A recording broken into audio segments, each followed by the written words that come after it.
our first quarterfinals match, and I tried to avoid the PvPs while I could, but you can only avoid them for so long, as spawning in the bottom right hand corner of Golden Aura, we have the Polish Protoss player, the red Protoss representing Storm Gaming. It is Gerald. And spawning in the top left hand corner, we have the South Korean Protoss player, the teal Protoss. It is LunaSea. See someone asking in the chat, what is the skill level here in this tournament? The event is open to all players, open to all regions. It is typically dominated by, of course, pro players, so think 6+K GMs. I mean, players like Bjorn, players like Shin, players like Trap, players like Nightmare, Gerald, Cristiano, Wayne even, Keen at times. Those are the caliber players that at least are the champions, but it's open to all, so even if you're a little bit lower tier yourself, you can of course join, you can take part, you can face off against a player like LunaSea and Gerald yourself, as we're settling in. And if you're in the chat, before I forget, you know what time it is. It's time to get your gamba going. Predictions are now open. Place your bets on who you think will take the series. And Zertanis, exactly. You can be the next Zertanis. That could be you, pal. Could be you. Let's go. As we do have our initial 2-gate openers here all around. 2-gate opener at LunaSea, 2-gate opener out of Gerald. We do see LunaSea moving out with the initial probe, and I'm curious if he plans on hiding his second pylon. I say that second pylon has been placed, and Gerald does confirm. So both pylons in the main base of LunaSea. Likewise, same can be said for Gerald. LunaSea is being quite suspicious with that probe though, and is looking to maybe proxy his third pylon instead, a much later proxy for LunaSea, and this is a prime location for proxy Stargate. There it is, a pylon has been thrown down, and we'll see if he does commit to the Stargate. If it is the Stargate, it's designed to proxy an Oracle across the map to get into the mineral line and to wreak havoc in that mineral line to get probe kills. See if he does commit. Meanwhile, double Stalker opener out of Gerald. Going to be Stalker Adept from the side of LunaSea. And there's the proxy. There is the Stargate. Now again, this is a later proxy, so because of that, it is a little bit harder to really distinguish, just because the first two pylons were already thrown down back at home. This is a more inefficient build by LunaSea. You can see he has an abundance of supply to work with. He has 29 out of 47 supply because of the extra pylons. So overall, it is an inefficient build by LunaSea, but because it's inefficient, it can catch your opponent off guard. Can work that much better, and you can mind game your opponent instead, as Gerald does move out with his first two Stalkers. No others behind this. Expansion has been taken, is scattered by Gerald, but the Oracle is on the way, and Gerald is none the wiser. Does have his own Stargate in production. We're going to see unable to scout yet. Stalkers are clashing, Gerald being forced away. Shout out to the tuna. It's beautiful.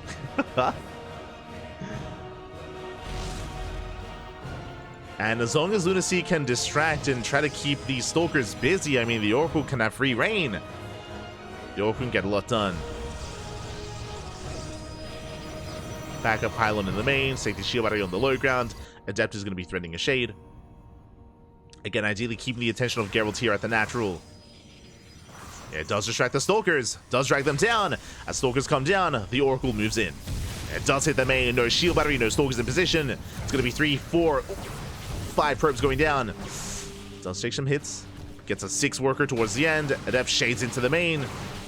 Gets a 7th probe. Not bad. 7 probe kills and the Oracle survives. So a very efficient start here by LunaSea, but now it's Gerald's turn. Remember, he also did open up Stargate, but back at home. It was scouted, it was spotted. LunaSea is in position. Again, because LunaSea was able to scout it early on, he is ready for it, and the Oracle shouldn't get much done. So nice defense by LunaSea. Does zone the Oracle away. Behind this, because of the proxy Stargate, Gerald is forced to make a Phoenix.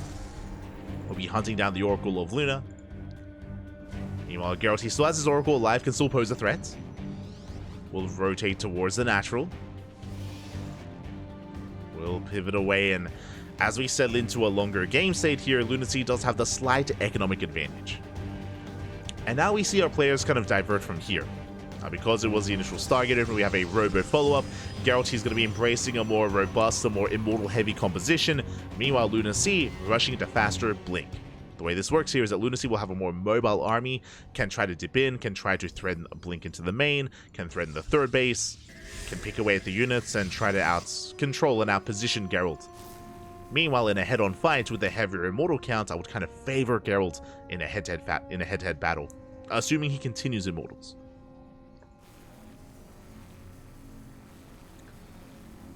Essentially, Gerald should be taking a more defensive approach, a defensive stance. There it is. Second immortals on the way.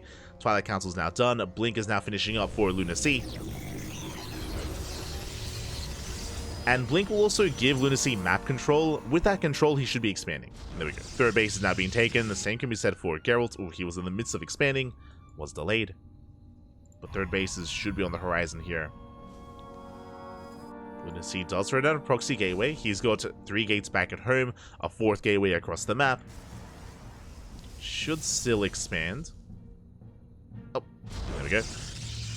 Does run out the Nexus, and here comes the Blink Stalkers. And again, because of the Oracle, he has high ground vision, he can dive into the main. But Gerald, he does foresee this. He has a stasis already ready in the main base as well. He is ready for the Blink. And LunaSea doesn't know. Up, he blinks in. Massive stasis. Stasis does go off, and Gerald, he can reposition. The Immortals are going to be able to wall on over. And Gerald is now ready for the Stalkers.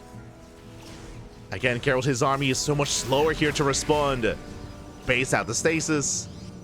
And how many Stalkers can he claim? As stasis is about to run out. Triggers the Guardian Shield, forces a recall, gets 1, gets 2, gets 3. 3 Stalker kills. And does force LunaSea all the way back home. A very strong start for Gerald.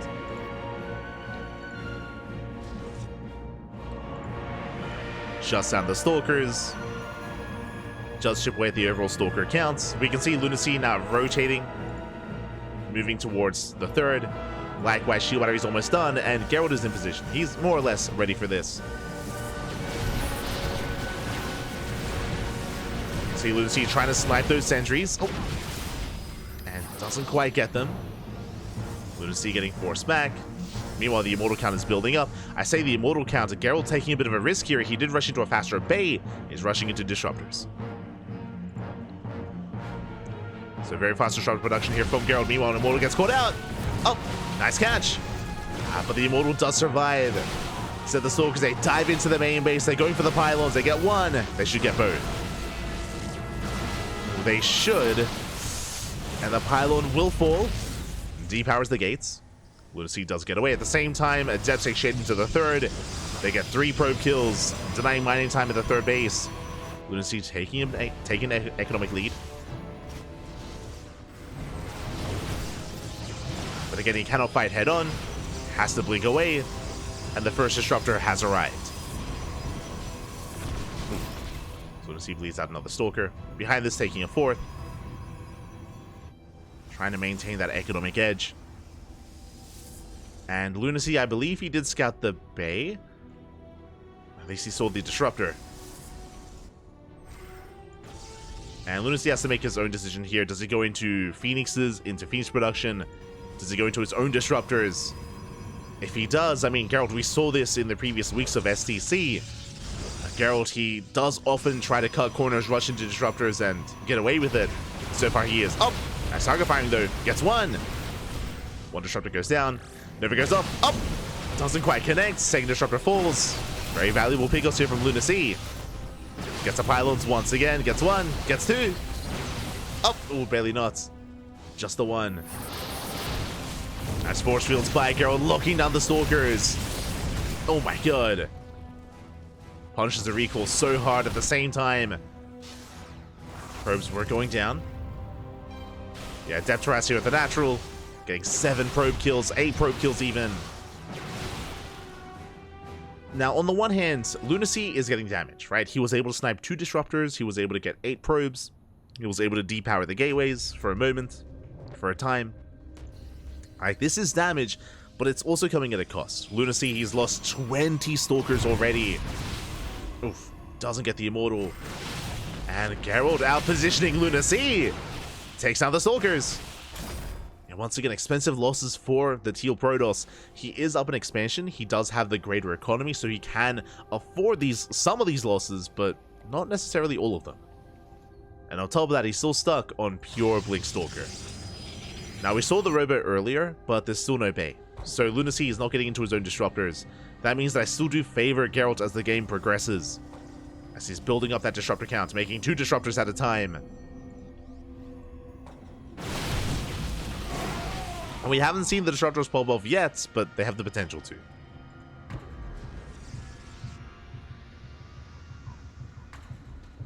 As LunaSea going for the gold. Let's go. Does head towards the gold base. LunaSea pushing towards that third. Blackbat's getting caught out. LunaSea does have to retreat. Pushes Gateway on the way. Dark Shrine in production as well. LunaSea headed into +1 air attack. This, I think I like from LunaSea. He's going to +1 air and a double Stargate. I feel like because LunaSea is so far behind in disruptors, skipping disruptors and rushing into Skytoss is an option here for LunaSea. Not an easy option, but it's definitely a path he can follow. As Gerald now takes the supply lead, up to 5 disruptors, soon to be 7. LunaSea does push in, does hit the 4th. We do see Gerald coming in from behind. Never's going off, forcing the blink. LunaSea still has the greater Stalker count. And bleed back the ground army of Gerald. Never's going off, taking down the pylon. Fleet beacons on the way. Gold base is getting up and running. And even though it's, I mean, again, I do appreciate that LunaSea is taking to Skytoss, this might just be too little too late. As you can see in the supplies, Geralt is about to max out. And once he does, he's going to push. He will break free and he will snowball out of control. And I don't think Geralt can be stopped, not with this kind of army. Send it back. Send it. Zelt's getting caught out. Geralt pushing. Again, he's got a death ball of an army. It's up to 7 disruptors. 3 immortals. There are some DTs waddling in, and Geralt does not have detection. Oh, the Nevers. Yeah, 1 DT. Nevers going off. Valuable trades. At the same time, Zealot counterattack does deny the 5th. When LunaSea, he hits the 4th. Again, LunaSea, he knows he cannot win the fight head on. He cannot engage with this army. So he goes for run-bys. Gets a disruptor. Gets 1. Gets 2. Blinks away. Does blink away. Meanwhile, DT counterattack here from Geralt as well.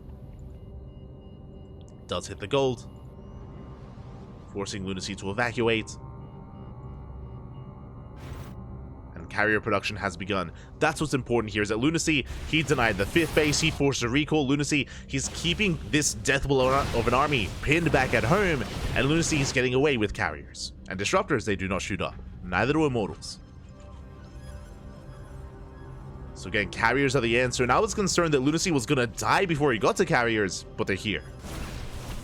Carriers, they are arriving.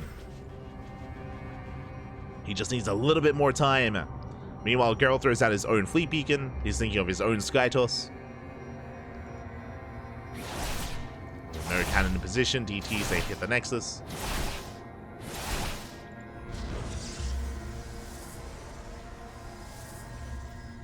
So LunaSea rotating. Meanwhile, Geralt, he's taking a more defensive stance back at home. He's turtling up.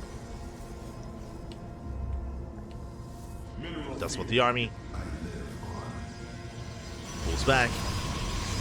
And LunaSea will try to force a cancel. Nova's going up. Good connection here on the Zealots. Up the expansion is denied. That's a kill, not a cancel. Massive connection on the Zealots once again. Like, I can feel the frustrations here. Like, Geralt, he wants a ground fight. He wanted one for so long. He just can't get it. LunaSea just runs away.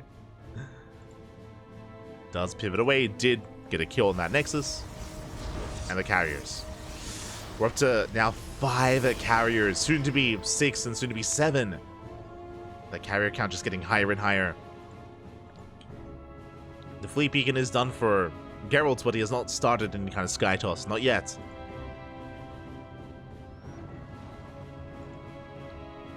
Gerald is not ready for this.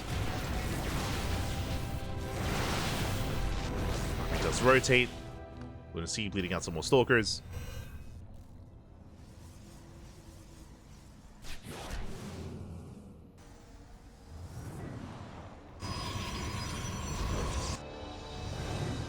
And Gerald's maxed.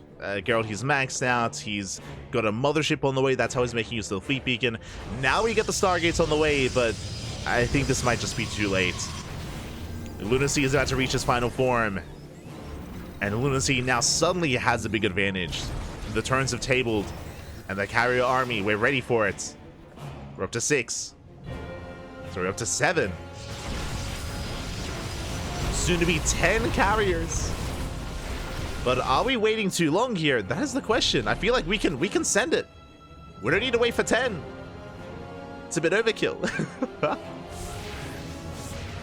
This is giving time for Gerald to build up those Stargates, then he can start Tempest production. But here we go. LunaSea, he's revealing his hand. Up until this moment. Oh, there it goes off. Doesn't quite connect. But there we go. The carriers have been shown. And Gerald, he's racing back. Nova's going up, connecting with the Zealots. Up. These connecting on the Stalkers as well. Very nice Novas. And the carriers, they take their time, making their way across the map. More Novas connecting. But again, can LunaSea be stopped? He's up to 8, soon to be 11 carriers. Disruptors are being targeted down, one after the other. And Gerald, he has to retreat all the way back home. He has cannons, he has all the cannons and shield batteries. Can he hold? It looks like he can. With the help of the static defense, Mothership comes in. Gets a cloak off. Gerald going in for the dive. Gets 1, gets 2. 2 carriers. Up. Up. Almost 3. Ah, not quite. Yeah, barely not. Only getting 2 carrier kills. At the same time, DT harassing across the map. They get a couple of workers. They delay reinforcements. LunaSea, he's got 5 observers. And Tempest production has begun. Now, Tempests are kind of the ideal late game unit here in PvP. Like, that's what you want. Tempests, they do bonus damage to massive units, and a Colossus, I mean, a Colossus does count, but a carrier as well counts as a massive unit. So Tempests, they annihilate carriers in Skytoss versus Skytoss. The problem, though, is Gerald has to buy time to build up his Tempest count. If he can get up to, like, 6 Tempests, then he's going to be okay. Speaking of, though, LunaSea thinking the same, also going into his own Tempest production.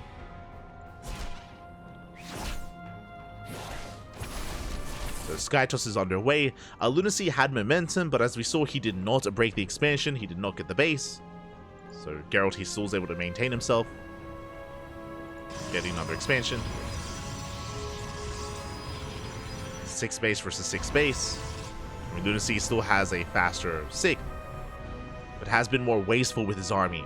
Has lost a lot of Stalkers over the course of this game. Gerald has been more efficient. And that's why Gerald has a bank and LunaSea does not, despite the better economy LunaSea has for so long. It's crazy. Like, LunaSea was pretty all in with this. Like, he ideally had to end the game with these carriers. He still has not. But Gerald's out of position. Heavily out of position. Gateways are going down. Can he claim the expansion? Yeah, the Nexus should fall as well. Gerald coming in from behind. LunaSea has to respect it, has to back up. And can Gerald get a carrier? Up! Up! Couple more shots. He gets 1. Gets 1 carrier. He wants more. Gerald's still on the chase. Same time, DT counterattack. Another carrier goes down.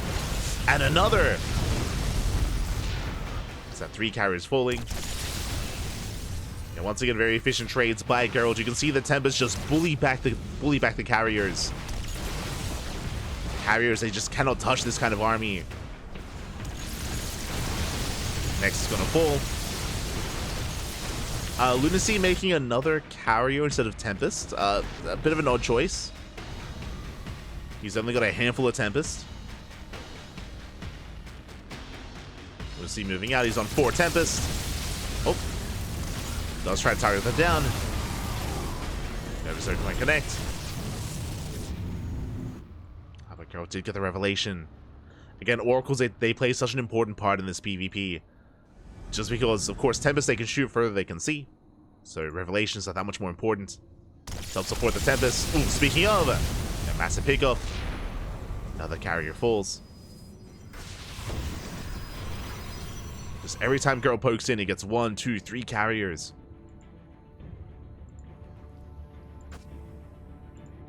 Trying to keep up. Where's the ground army? Tempest falls for Gerald. It's going up. Looks like they will connect. And massive connections on the Stalkers. LunaSea will not be able to get on top of this. Gerald gets away. And Gerald, he denies the gold. DT run by at the natural. Depowering the Robo. Getting a kill as well. I believe that is the only Robo. Robo does go down. Gerald recalling back home. Getting top right. And when it comes to the Tempest count, we have 7 to 5. Tempest count is quite close, is what I will say. Quite comparable between the players. The bank is something to bear in mind. Server goes down. Oh, sorry, Oracle goes down. LunaSea rotating towards the north. There is a line of cannons here designed to buy time. Gerald's out of position. Did not spot the army. So it's going to take a while, and it looks like he will lose control of this expansion. Gerald heavily out of position. Nexus goes down. The cannons, the shield batteries. And can Gerald punish this? Not quite. LunaSea gets away in time. Again, this is the downside for both armies, is that they're so slow, they're so immobile. If you're ever out of position, that's the death of a base. Speaking of, likewise, the gold was denied as well. You can see LunaSea rotating towards the south. You can see Gerald posturing towards the north. Another Zealot run by, it will force a cancel.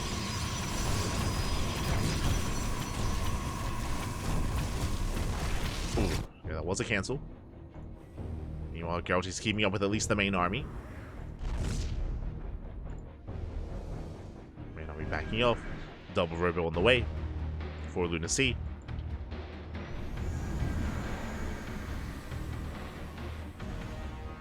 Revelation coming in. Does miss the army.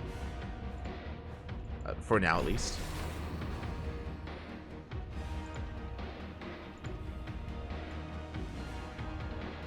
We do have LunaSea rotating towards the south. He wants to expand, clearly. Wants that gold. He's spotted. Uh-oh. And here comes Gerald. Gerald, can he punish this army? Finally does find it. Snipes the Oracle.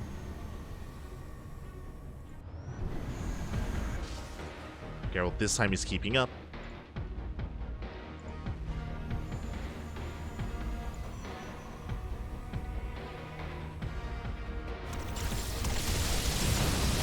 Goes down.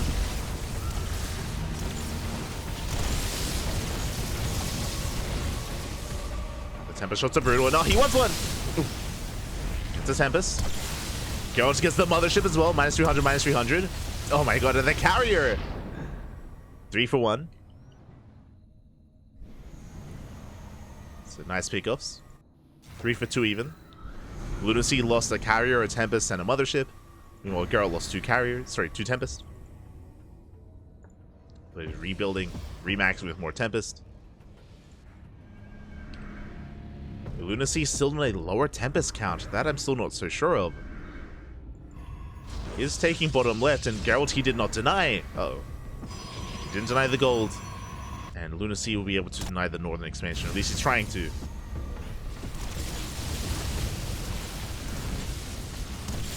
Tempest getting another carrier. Ooh, Oracle as well. And another cow. Oh, God. Again, the Tempest, they bully Pappy. It took a little bit too long for LunaSea to recognize that he had to get into his own mass Tempest as well. Now he's making 3 Tempests at a time. Again, up until this point, LunaSea was still sprinkling in carriers from here, from time to time, here and there. Did hurt him in the end. As we mentioned before, in Skytoss versus Skytoss, carriers don't really do anything. They don't add as much value.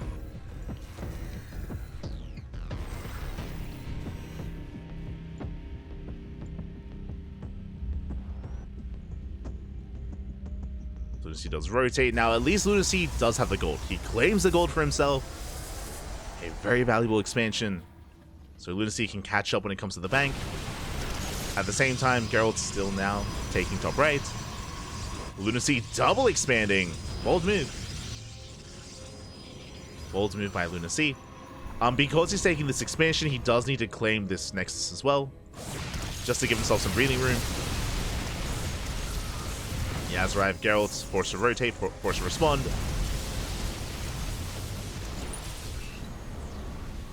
LunaSea has to back off. Gets the Nexus.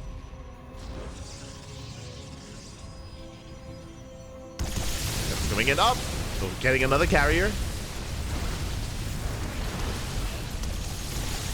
Oof. Almost another Tempest as well. You know, the Nexus is denied.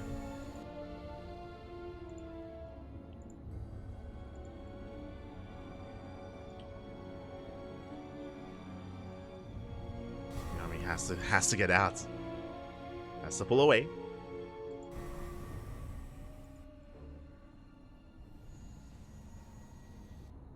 You see Geralt on the hunt. He's trying to find the army.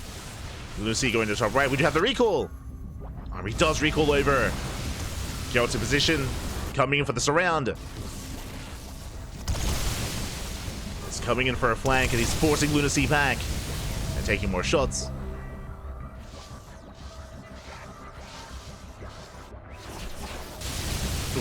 Once again, Mothership falls. Minus 300. Nexus is at least denied. LunaSea building up his Tempest count up to 11.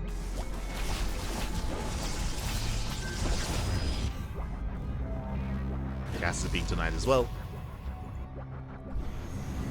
Do Tempests move faster than carriers? I believe they have the same speed. I could be mistaken. But based on their movement here, I believe the speed is the same. But because the carrier's range is lower, the carrier naturally moves closer to the target than the Tempest does. So when you're maneuvering with this kind of Skytoss army, the carriers, they naturally go closer to Gerald. And then they can just get sniped.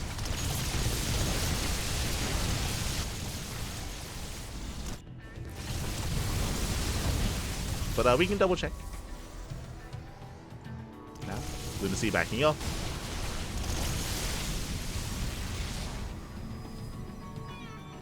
Up. Tempest. Ooh. 2 face off. LunaSea losing another. We do have some shield batteries, so once again another carrier falls.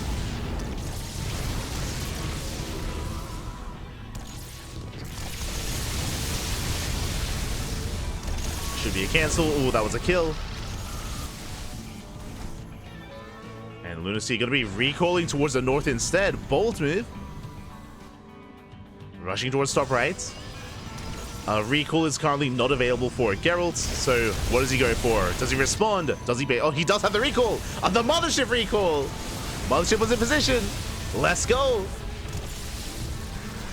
Mothership was ready for this. The defensive recall. Geralt, he keeps up. He forces another recall. Likewise, a Mothership recall here from Geralt. The recall on recall. Let's go! Does hit the south. Gerald trying to keep up. Does somewhat recall a couple of Tempests back home in time. That was a base recall. Now everyone's recalls on cooldown. Both Nexus recalls and Motherships. But again, LunaSea's just getting bullied back. Yeah, the flank comes in. Site defense is on the way. LunaSea's running out of resources, running out of minerals. And how many Tempests? 14. 14 Tempests for Gerald. Gets the base. Will bleed out a Tempest as a result. Does get the Nexus. Tempest count is actually quite close. Gerald did take some extra shots. And again, now LunaSea's gotten rid of most of his carriers. Only one carrier left, replacing with mainly just pure Tempest, which is what he wanted. What he needed for so long.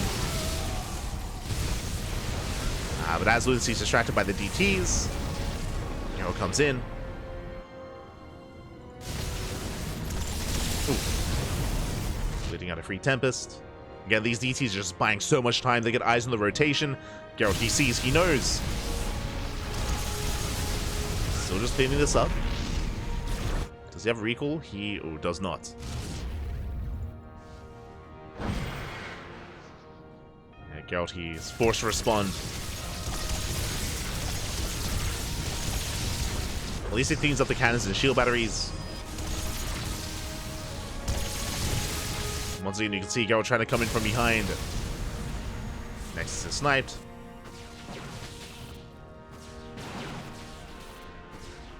Gerald trying to pin LunaSea down. Does force a recall. Bleeds out another Tempest.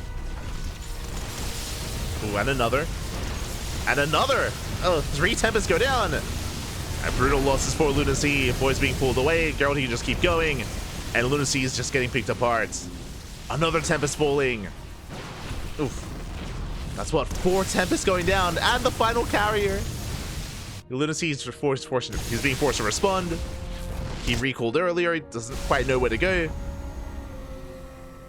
Yeah, and Gerald, he's got this. Again, it does feel like Gerald, he is more experienced in the late game.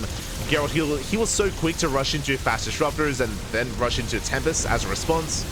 If you remember earlier, LunaSea was the first to get into Skytels. He was the first to go into Mass Carrier. But we mentioned it was like more of an all-in style where he had to end the game with those carriers, and he didn't.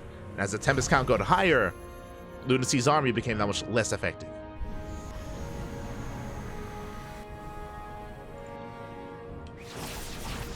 Ooh, as there is no detection. There we go. DT's getting cleaned up. I believe the mothership went top right. Oh, never mind. Mothership is with the main army. Once again, another pseudo base trade. LunaSea going top right. Gerald going bottom left. The most important mining bases for both players are gonna fall. And recall is not available for Gerald.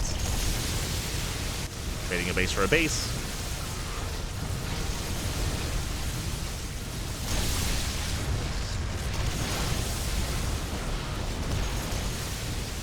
And at this point, we might just be in full base trade mode. Okay, Gerald, he turns around. Does turn back around. LunaSea commits. Going for Mass Archon, interesting. Has a comparable Tempest count, 18 to 19.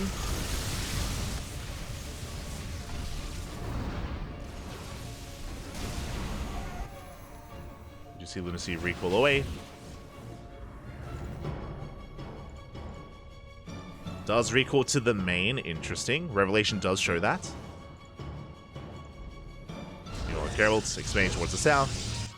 Revelation does run out. But Geralt is aware. He's getting ready. LunaSea long distance mining. So is Geralt.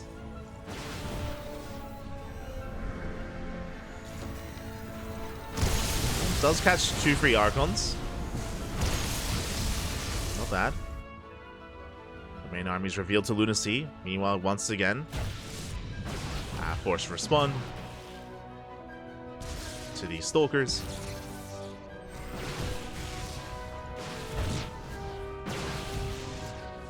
Okay, we're getting a lot of value here. Getting 9 probes. Blinking away. Pushing back in.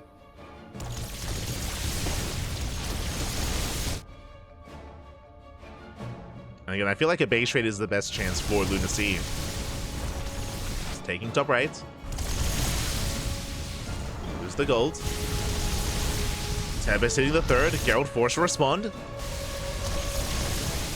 Does get the Nexus. Gerald bleeding out a little units here. Bleeds out 2 Oracles. And didn't even get the Revelation.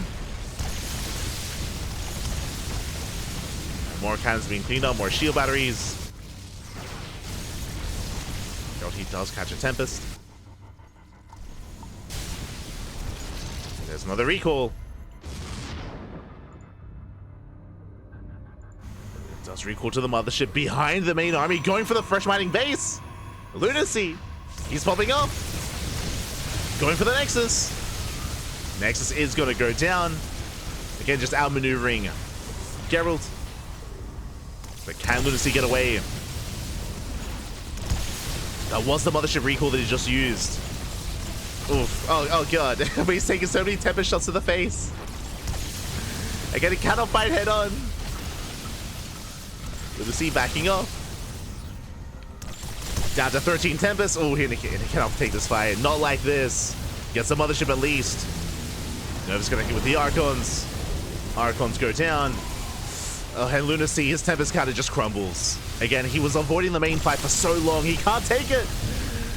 And it's just too late. He's gonna lose every single Tempest, and that's game. GG gets called, and Gerald will take game number 1. Whew. That was game 1, Pat. That was game 1.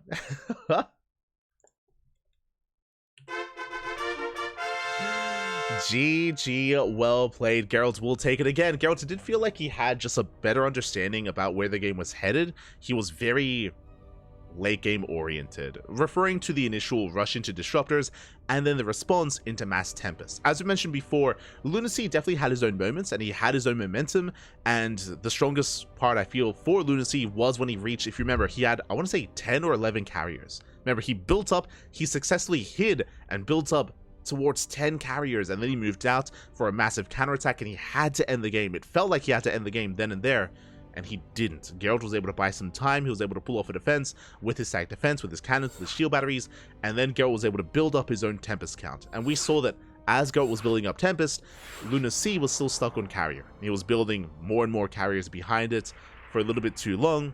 By the time he realized that Gerald had committed into Tempest, it was a little bit too late. It was behind in the Tempest count overall, behind in the just kind of army composition. GG. GG, well played. Gerald does take a lead, and now we're getting into game number 2. Whew. GG. Oh my god. It was intense, Pappy. It was intense. Very intense. I mean, a shout out to LunaSea because it's not as clear cut. Even though LunaSea could never fight Gerald head on, he was doing a really good job at just rotating, right? I think someone in the chat mentioned earlier, but the constant recalls. We had constant recalls, constant repositioning, and Gerald did have a hard time keeping up with LunaSea's army movement. Because of that, LunaSea was able to hold his own, was able to snipe base after base. I do think that his best chance to win the game was a base trade overall and trying to kill all the buildings and cripple the economy. As we saw though in the end, if the armies ever did clash, Gerald will take it. He would take that fight and win from there. It was a fight that LunaSea had to avoid, and he did for quite some time, but couldn't avoid it forever. Could not avoid it forever, and here we go. We're getting into game number 2, and spawning in the bottom left-hand corner of Alkione, we have the Polish Protoss player, the Red Protoss, representing Storm Gaming. It is Gerald. And spawning in the top right-hand corner, we have his opponent. We have the South Korean Protoss player, the Teal Protoss, representing himself, currently teamless. It is LunaSea. Let's go.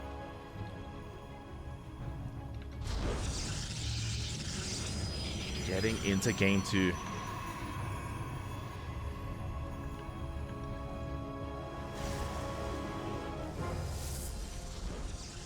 We'll see how our players do approach this. Fun fact, I believe it was like 1 or 2 weeks ago where we also had a Sparkling Tuna Cup. We had Nightmare versus Gerald, and Gerald, he also flexed his skill in the late game against Nightmare as well. It's kind of what Gerald, what he's best at in PvP, what he's known for, is getting to that late game army position. Meanwhile, LunaSea, where are we headed? Does mine through the mineral patch, and it looks like he's going for a fake proxy pylon. I'm assuming it's fake because it's not further across the map. It's actually quite close to the main. We'll see if LunaSea does commit to anything here.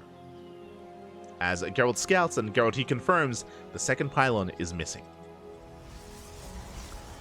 Again, the second pylon should be in the main. It is not. And we can see, of course, that it has been proxied. I'm curious, again, if LunaSea is going to actually do anything with it. I doubt it, but we'll see.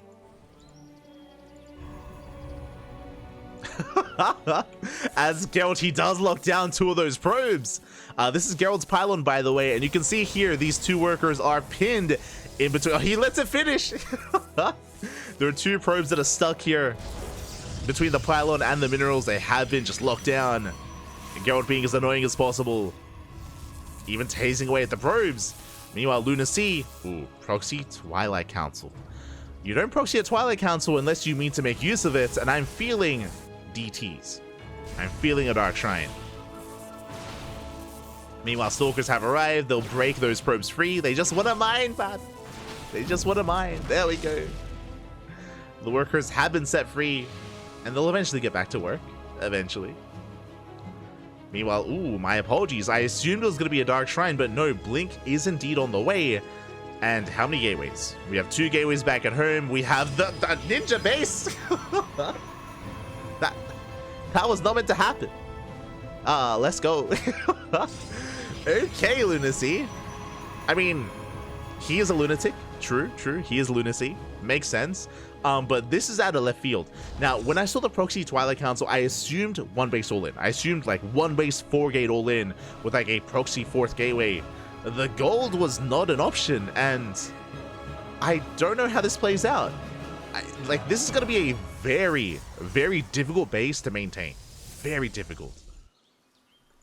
Meanwhile, Gerald, he's still looking for the pylon. Remember, he's scouted. He saw the missing pylon, so he's still searching. Checking with the probe. Back at home, Robo Opener. Very safe response here by Gerald. This build by Gerald, it looks like he's prepared to defend against a 1 base all-in. Robo into Immortal, into Prism, 3rd gateway as well. And this 1 base all-in defense can turn into 1 base all-in itself. And now, Gerald, he scouts. He sees, he confirms the ninja base. And now he can punish it with Immortals. Immortals are moving out. Prism as well. Looks like Gerald will expand behind this, but his goal is to deny the expansion. We'll see if he can. Gerald being forced back for now. He's waiting for the Warp Prism. Warp Prism has arrived. This means Gerald can reinforce and he can micro back here, but he essentially has his own defensive blink. So Blink Stalkers versus Warp Prism micro. The Prism's a little bit far back. Probes are recalled. Nice force field. The shield battery is ready. Overcharge gets popped. Nice juggling here from Gerald. Does preserve his units. Doesn't lose anything yet. Oh! Sentry gets low. Sentry does get low. Oh, the juggling though, once again, no single sentry goes down yet, but there we go, 1 of them falls. Sentry as well. Finally, units are falling. The boys are being pulled. He's diving on the Prism. Prism is going to get targeted down. We're going to try to at least. The Prism does fall, but at the cost of so many Stalkers. It looks like Gerald, he has too much. He breaks the gold base.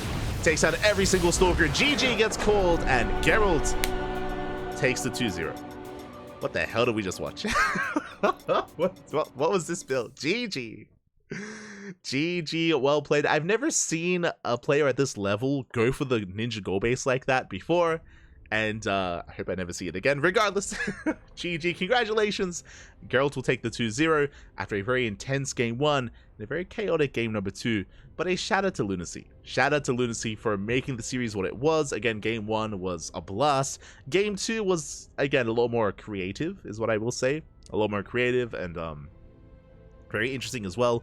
I do think that if Gerald hadn't responded with a Robo, if he hadn't perceived an all-in, then maybe LunaSea could have gotten away with it, potentially. Essentially what happened, because if you remember, because Gerald scouted the missing pylon, Gerald, he went for a Robo into Immortals, into a 3rd gateway. Like, Gerald was playing very safe. Because of that, he had so many units to work with, and so much that he could use to punish the gold, right? To punish that gold base and to force a rough fight for LunaSea. On top of that, the Warp Prism juggling was on point for Geralt as well. Had solid control, solid micro. GG. GG, well played. Congratulations. Congratulations.